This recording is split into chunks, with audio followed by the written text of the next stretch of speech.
Bonjour à toutes et à tous, soyez les bienvenus sur Foot Normand. C'est l'heure d'un débrief un peu exceptionnel, la première partie d'un épisode 16 qui va être scindé en deux. Une première partie aujourd'hui qui va nous permettre de revenir sur un match avancé de National 2 qui a concerné l'US Grandville vendredi soir, et une deuxième partie qui va concerner des matchs en retard de National 3 joués samedi et dimanche. On commence tout de suite par la partie National 2.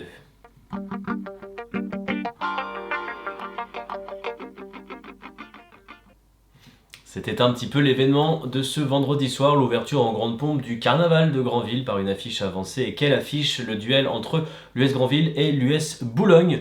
Un duel que vous avez peut-être eu l'occasion de voir d'ores et déjà, dont vous avez déjà dû voir peut-être les reflets, puisque nous vous avons proposé un grand format dès samedi matin. Toujours est-il que nous y revenons aujourd'hui dans ce débrief. L'US Grandville, deuxième du classement à 2 points de l'US Boulogne, avait l'occasion en cas de victoire de prendre tout simplement les commandes du championnat de National 2 et du groupe C. Ça n'a toutefois pas très bien commencé pour l'US Grandville, un peu absente des débats dans les premières minutes. Et Ladji Dabo, le Boulonnais, en profitait alors pour marquer le premier but de cette partie 1-0, et le stade Louis Dior se retrouve cueilli à froid. On ne vous montre pas toutes les occasions, vous aurez l'occasion de les retrouver sur notre chaîne YouTube dans le grand format, mais l'US Grandville qui va accumuler les situations et qui à l'arrivée va se retrouver logiquement récompensé grâce à son homme providentiel, Vincent Créin. La demi-volée parfaite, Vincent Créin, 41e minute, la demi-volée, même une volée parfaite, Vincent Créin qui redonne du baume au cœur à Grandville, qui peut y croire vu sa forme et vu la qualité du jeu déployé sur la pelouse du stade Louis Dior. Cependant, début de deuxième période, les mêmes mots qui frappent Grandville et l'efficacité et qui récompense Mamadou Diallo entre deux défenseurs, l'attaquant boulonnais qui réussit un bon contrôle, une superbe reprise enchaînée, pleine barre. Paul Relais ne peut rien dans les cages, l'US Boulogne glace à nouveau l'ambiance et prend la tête, les commandes de ce match pour la deuxième fois. Et pour la deuxième fois, superbe mouvement, vous le voyez, entre Théo Barré et Félix Lé. Théo Barré qui se retrouve au centre à la retombée de ce ballon. Dominique Pandore surgit 78e minute de jeu. L'US Grandville revit, l'US Grandville qui recolle à 2 buts partout et qui peut savourer en toute logique un plutôt bon point pris face à un leader, l'US Grandville, qui aura certainement, possiblement, son mot à dire dans la lutte pour le podium et peut-être plus au cours des prochaines semaines. On écoute tout de suite la réaction de Félix Lay.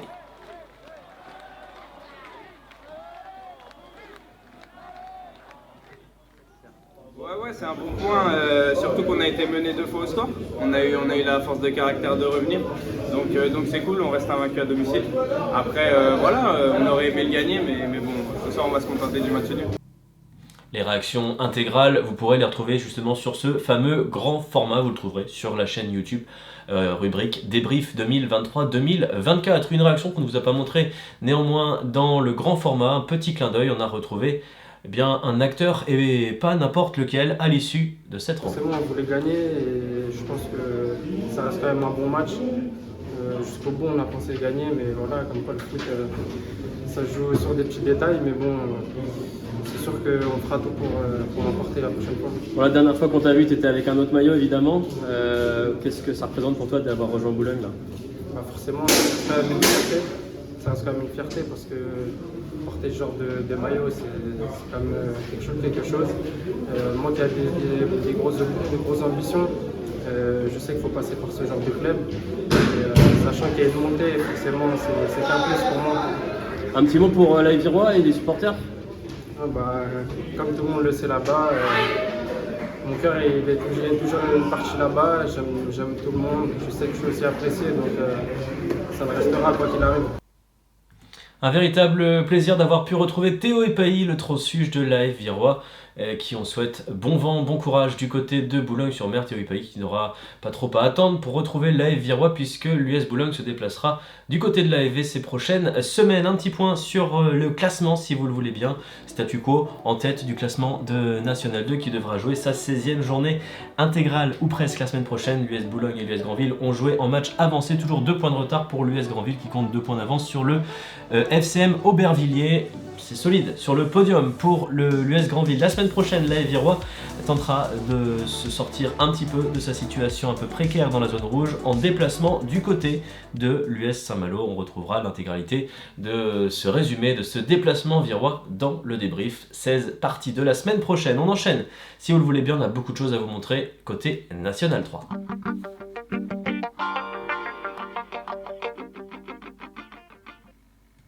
Et on va ouvrir tout de suite le bal du National 3 avec Thomas Bez qui va nous raconter ce qui s'est passé lors du duel entre de surprenants Saint-Lois et une équipe de l'AG Caen qui nous donnait la semaine dernière l'impression que les choses sont parties pour aller beaucoup mieux.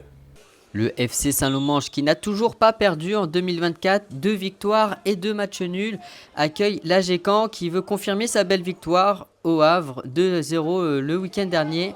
Ce sont bien les Saint-Lois qui se procurent les premières occasions de la rencontre, avec notamment ce bon ballon de Tony Lombard en retrait et l'arrêt magnifique de Pascal Michelizzi. On a bien failli assister à l'ouverture du score, mais il y a une position de hors-jeu. À la demi-heure de jeu, suite au dégagement du gardien, Romain Gossenet va lancer parfaitement en profondeur Mickaël Fati. Mickaël Fati qui vient provoquer le gardien et qui vient ouvrir le score. Voilà qui va faire du bien à l'AG Caen. 30e minute de jeu, ouverture du score de leur attaquant qui retrouve le chemin des filets. En seconde période, le FC Saint-Lô va vouloir réagir. Et on va pas attendre longtemps. 47e minute de jeu, cet excellent ballon. Et cette égalisation tout aussi magnifique de Simon Delafosse. Une reprise imparable pour Pascal Michelizzi. Simon Delafosse qui a surgi. Et quasiment sur l'engagement. 49e minute de jeu. Nouveau bon ballon pour Mickaël Fati qui vient tromper le gardien et inscrire son doublé. Pas le temps de douter pour les Canets, 2-1. Le FC Saint-Lô qui va tenter de réagir avec notamment Tony Lombard, mais sa frappe manque de puissance pour tromper le gardien. Nouvelle offensive avec ce bon ballon en profondeur, une nouvelle fois pour Tony Lombard qui tergiverse et Pascal Michelizzi qui reste bien sur ses appuis. Un long ballon dans la profondeur, une nouvelle fois pour Mickaël Fati qui se présente face au gardien et c'est un excellent arrêt de Xavier Gallien. On en restera là, victoire importante pour l'AG Caen, 2-1. La belle victoire pour l'AG Caen, Mickaël Fati, auteur d'un doublé qui se fait certainement du bien au moral, le bien au moral donc général aussi du côté des Calvadosiens. Petit coup d'arrêt peut-être du côté du FC Saint-Lô, même s'il n'y a clairement pas péril en la demeure. On va enchaîner avec une autre rencontre. Là il y avait par contre urgence du côté du CMS Ouassel en déplacement.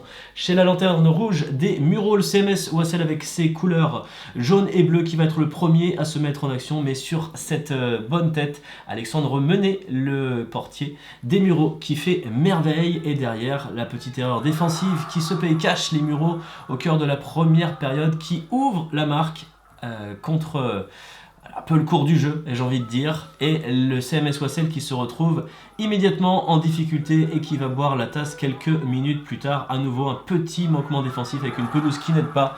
Le deuxième but des Mureaux au cœur du premier acte, un premier acte oublié tout simplement pour les hommes de Draman Dilin qui n'ont clairement pas fait preuve de réalisme dans leur surface. On est désormais en deuxième période, c'est le CMS Ouassel et Karl Eumann qui sont à l'attaque, le centre de l'attaquant océlien et à nouveau Alexandre Menet qui fait des merveilles, et vous allez le voir, les occasions qui vont s'accumuler et déferler sur les cages de l'équipe des Yvelines avec tout d'abord cette frappe qui va venir fracasser la barre transversale derrière le contre qui ne donnera rien. Le CMS Ouassel qui vraiment a mis énormément de cœur à l'ouvrage lors du deuxième acte pour venir réduire l'écart dans un premier temps, mais qui n'est pas en réussite et qui à nouveau vient tomber sur un gardien en pleine forme. On vous montre l'essentiel des occasions, mais pas toutes les occasions parce qu'il y en a eu vraiment beaucoup. Et à nouveau, un manque d'efficacité criant. Et à nouveau, Alexandre Menet sur la trajectoire. Ça ne marche pas dans le jeu, ça ne marche pas non plus sur coup de pied arrêté,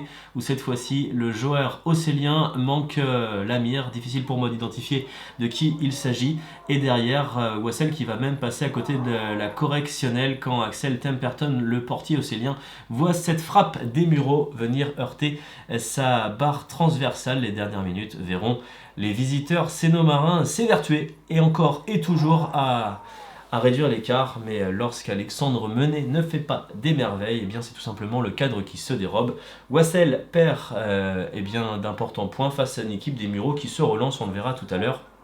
Draman Dilin, l'entraîneur de cette équipe du CMS Ouassel qui donnait des signes de mieux depuis quelques semaines, va devoir se creuser les méninges pour remettre son groupe à flot ces prochaines semaines. Bon courage à lui. On enchaîne dans ce débrief, si vous le voulez bien, à nouveau avec une rencontre pas la moins importante. Le FC Dieppe, au ralenti depuis quelques semaines, passait un sérieux test du côté de la SPTT Caen, qui de son côté va à merveille. Que s'est-il passé entre les hommes de Guillaume Gonel et ceux de Laurent Dufour? Eh bien, c'est Thomas Bèze qui nous raconte ça. La SPTT Caen est sans doute l'équipe en forme de ce début d'année 2024. Et les postiers rencontrent ce week-end le FC Dieppe, les Dieppois qui restent sur 2 matchs sans avoir marqué le moindre but. Mais pourtant ce sont bien eux qui vont bien débuter la rencontre avec cette première occasion, cette incursion dans la surface de réparation et cette frappe repoussée par le poteau qui vient sauver Kenny Renard. Nouvelle offensive dieppoise avec ce ballon qui est mal dégagé, cette tête qui fuit le cadre. Le FC Dieppe qui continue d'attaquer avec ce bon ballon dans la profondeur. Et là, c'est Kenny Renard qui vient repousser la tentative.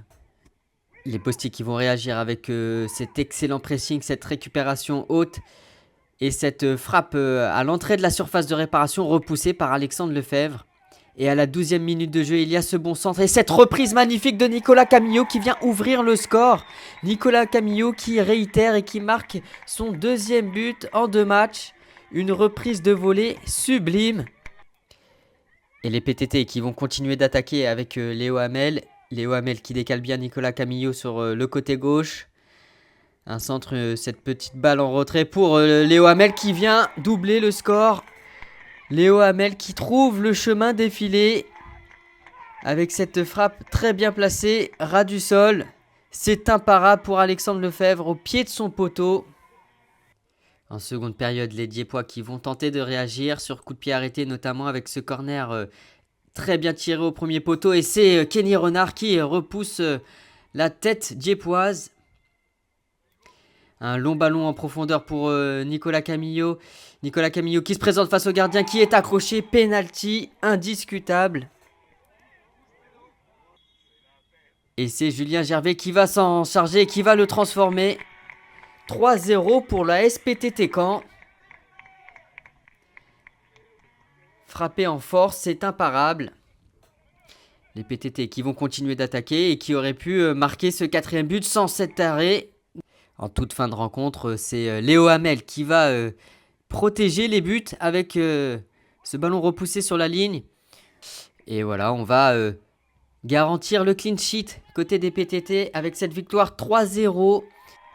Et on notera malheureusement la grave blessure d'Abou Sankaré, victime d'une fracture du tibia. Le joueur a été opéré avec succès et nous lui souhaitons un très bon rétablissement. Ouais, ça se complique pour le FC Dieppe.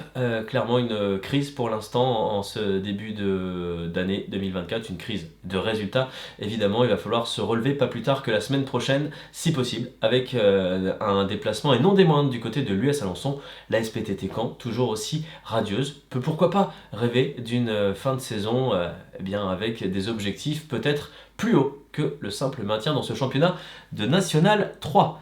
On enchaîne avec la rencontre phare du week-end, un derby de l'Orne qui a été reporté, l'US Alençon qui recevait le FC Flers, et je vous préviens, accrochez-vous.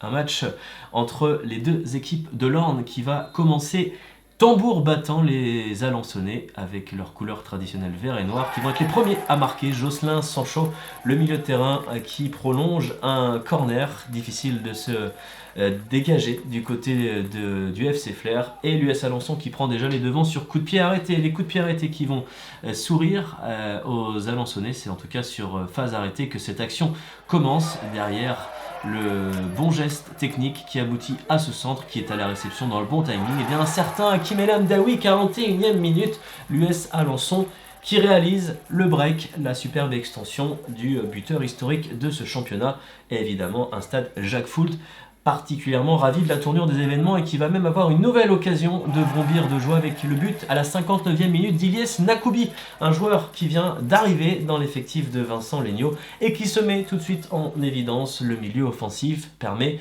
à l'US Alençon de compter 3 buts d'avance. Et attention, voici le bijou, l'un des bijoux de ce week-end, Demba Tidiane Dia, qui n'a presque rien à envier à Nicolas Camillo. Cette superbe frappe qui n'est pas sans rappeler un but d'Hakim El Hamdaoui ces dernières saisons. L'un des bijoux de ce week-end qui permet a flair de réduire l'écart, mais à nouveau sur corner, à nouveau quasiment sur la même situation qu'en première période. Le même homme, Jocelyn Sancho, qui s'offre un doublé et qui donne de nouveau 3 buts d'avance aux Alençonnais, qui à nouveau vont voir flair marquer décidément. Course-poursuite, match fou, et Jean Mwanga, 78e minute, qui laisse planer un semblant d'espoir pour son équipe. Mais malheureusement, eh bien, la marche est trop haute pour les hommes de Tony Rouillon, qui vont encaisser dans les derniers instants un nouveau but, dans les derniers instants, 79e minute, pardon. Hakim El Hamdaoui s'offre, comme Jocelyn Sancho, un doublé. On écoute tout de suite, si vous le voulez bien, les deux héros de cette partie, Hakim El Hamdaoui et Jocelyn Sancho. Ouais, franchement, ça fait du bien, ça fait plaisir. Voilà, ça attendait le coach, il nous avait bien préparé toute la semaine. C'est un gros match, un derby, c'est pas un match comme un autre, faut pas jouer, faut le gagner. C'est ce qu'on a fait d'une très très bonne manière. Félicitations à tout le monde, au staff, à toute l'équipe. Franchement, les joueurs, magnifique pour moi, on a fait un très très bon match tous. Collectivement, c'était impeccable. On a écouté les consignes, donc franchement, très très bon match. Je suis content, en plus avec un doublé, ça fait du bien, ça faisait longtemps. J'ai remarqué la semaine dernière, Jean Médé, c'est bien, ça fait du bien. Et puis voilà, j'espère que ça va continuer. Et puis, on a un gros match la semaine prochaine contre Dieppe. J'espère qu'ils seront aussi nombreux. Franchement, le public, il était là, c'est bien, ça fait plaisir. Et puis voilà, la semaine prochaine, si tout le monde pouvait être là, ça serait magnifique. Doublé, ça fait plaisir, surtout dans un derby. Bon, après, c'était mon ancienne équipe, j'ai pas fait de cadeau. Mais ça fait du bien, on a proposé un bon jeu, on a bien joué. Franchement, on a fait 2 belles mi-temps. Et ça fait longtemps qu'on n'avait pas mis ça en place parce que souvent on réussissait la première et on loupait la deuxième ou inversement. Et là, franchement, ça fait du bien de faire un match plein et de repartir avec la victoire. Un grand merci à Emmanuel Mauger pour les vidéos et pour les réactions qu'il nous a envoyées. Merci à lui, Emmanuel Mauger, éducateur à l'US Alençon, historique du club que vous retrouverez dès demain, dès mardi, du coup dans le cadre de notre chronique, la nouvelle chronique des pronostics. Et puis vous verrez tout simplement ce que Emmanuel Mauger aura à pronostiquer sur la prochaine journée de championnat en Normandie. Toujours est-il que le coup est parfait pour l'US Alençon. La grande question maintenant, est-ce que l'US Alençon a pris la tête? C'était possible, mais il fallait pour cela compter sur une défaillance de l'AS Villers-Houlgat en déplacement chez la réserve de QRM. Que s'est-il passé pour le leader du championnat avant ce week-end? Eh bien la réponse toujours avec notre compère Thomas Bez. C'est en quelque sorte un match des extrêmes qui nous est proposé ce dimanche entre la réserve de QRM, avant-dernière de ce championnat de National 3 Normandie, et l'AS Villers-Houlgat, leader de ce même championnat. Et ce sont bien les joueurs locaux qui débutent bien la rencontre avec cette frappe qui passe juste au-dessus de la barre. QRM qui continue d'attaquer avec un centre là venu de la droite et cette reprise au second potent, réflexe magnifique de Gaëtan Boiroux qui détourne le ballon. Nouveau ballon au-dessus de la défense, il y a ce bon crochet, cette reprise qui frôle le cadre. On joue la continuité de cette action avec le dégagement du gardien et ce ballon qui va être récupéré par Adi Litous qui va se présenter face à Ken Bonneville. La sortie du gardien qui provoque le penalty. Penalty que va se charger de tirer Oumar Kounté. Ken Bonneville qui repousse la tentative et ça revient dans les pieds de Oumar Kounté qui vient ouvrir le score. 1-0 pour l'AS Villers-Houlgat, 10e minute de jeu. On revoit au ralenti dans un premier temps l'arrêt du gardien. Cela n'aura pas suffi. Ça profite à Oumar Kounté qui vient inscrire donc l'ouverture du score dans cette rencontre animée. L'AS Villers-Houlgat qui continue d'attaquer alors que la pluie a fait son apparition. Il y aura une dernière action avec cette sortie de Gaëtan Boiroux qui perd un peu le ballon des yeux. Il y a cette reprise et ce sauvetage sur la ligne. Grosse frayeur pour l'AS Villers-Houlgat. Au retour des vestiaires, QRM qui continue d'attaquer avec ce ballon dans la surface de réparation, ce bon centre au second poteau et ce sauvetage une nouvelle fois de la défense des jaunes et verts. Nouveau corner pour QRM avec ce ballon qui n'est pas totalement dégagé. Le danger qui va revenir dans la surface de réparation avec cette frappe et cet arrêt réflexe une nouvelle fois de Gaëtan Boiroux. Décidément, Gaëtan Boiroux qu'on va retrouver sur ce coup franc. Il s'est détend bien pour aller chercher cette balle bien placée. Et nouvel arrêt de Gaëtan Boiroux qui est vraiment intraitable ce dimanche. À la 75e minute de jeu, il y a ce fait de jeu et cette expulsion de Enzo Kozalski. Après, cette fait un peu justice lui-même. L'AS Villers-Houlgat qui va donc terminer à 10 contre 11. Il y a le danger toujours sur le but de Gaëtan Boiroux. Mais la défense de Villers-Houlgat qui arrive à faire le dos rond. La reprise là manquera de puissance pour inquiéter le gardien. Et on en restera là, donc une victoire dans la douleur, mais une victoire quand même pour l'AS Villers-Houlgate qui reste leader de ce championnat. Et l'AS Villers-Houlgate qui réussit l'exploit et de gagner à nouveau 4e victoire en autant de sorties en 2024. L'AS Villers-Houlgate, le leader de ce championnat devant l'AS Château qui n'a pas joué ce week-end. L'US Alençon est à 2 points derrière avec un match en plus. Le FC Dieppe qui rétrograde. Le FC Dieppe qui compte au même nombre de matchs joués, désormais 6 points de retard sur la SVH, ça commence à être conséquent. La SPTT Caen qui reste en pleine forme, non loin du podium, c'est à portée de fusil pour les Canets. Le FC Flair qui mène la danse dans la deuxième partie du tableau, mais le FC Flair qui ne parvient plus à gagner des matchs depuis de nombreuses semaines, il va certainement falloir trouver une façon de relancer la machine. La Caen qui réussit à se sortir de la zone rouge, c'est l'information de ce week-end.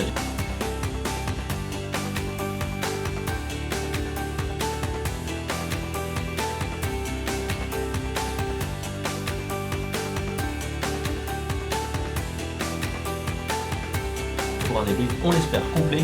Les Mureaux seront donc à l'intérieur du stade Malherbe de Caen. Le FC Saint-Lô recevra la SPTT Caen. Le FC Cabourg affrontera le FC Flair, match d'importance. Le choc entre l'US Alençon et un FC Dieppe qui cherchera à se rattraper de ces derniers résultats un petit peu décevants. L'AS Château recevra la réserve du Havre. L'AG Caen affrontera l'AS Villers-Houlgate.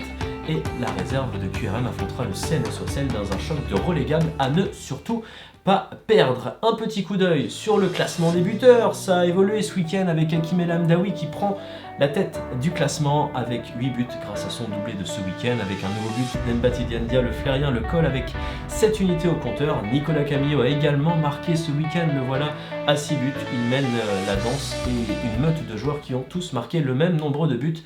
Ça s'annonce aussi passionnant au niveau du classement des buteurs. Voilà, on a été complet, je pense, sur cet épisode. Merci à Thomas Bèze, merci à l'US Granville pour son accueil et bravo pour l'organisation de ce match lié au carnaval. Pour la petite anecdote, les supporters qui venaient déguisés pouvaient rentrer gratuitement et manifestement ça a fonctionné avec un petit peu plus d'1 millier de spectateurs dans les travées de Louis Dior. Merci à toutes les personnes qui nous ont envoyé des images une fois encore ce week-end.